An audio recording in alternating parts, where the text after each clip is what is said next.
A lot of stuff you can't learn in the classroom, you know, it's like hands-on, you actually get to practice what you're being taught.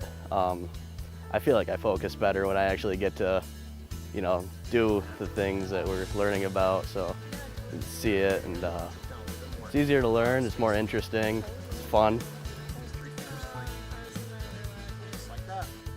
I've never trapped for anything, I've caught a lot of stuff just for fun, but I've never actually like gone out and like thoroughly trapped, so that was a pretty good experience. A lot of places don't get the opportunity to do that. It's like you're actually like doing work that you do if you had a job doing this.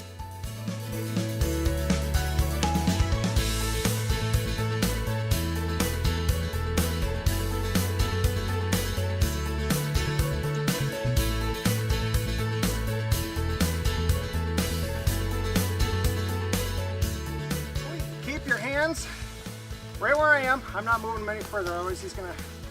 Professor Diefenbacher, he's like a genius. He knows like how to identify all these different things other than reptiles and amphibians. And it's really helpful to have people that know what they're doing like him, so.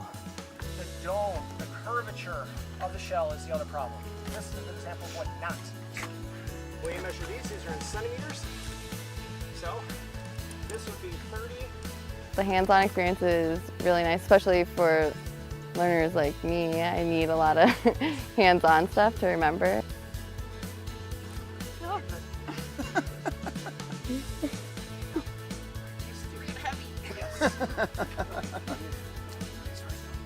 Since it's smaller, you get more of that one-on-one experience with the professors and individual conversations.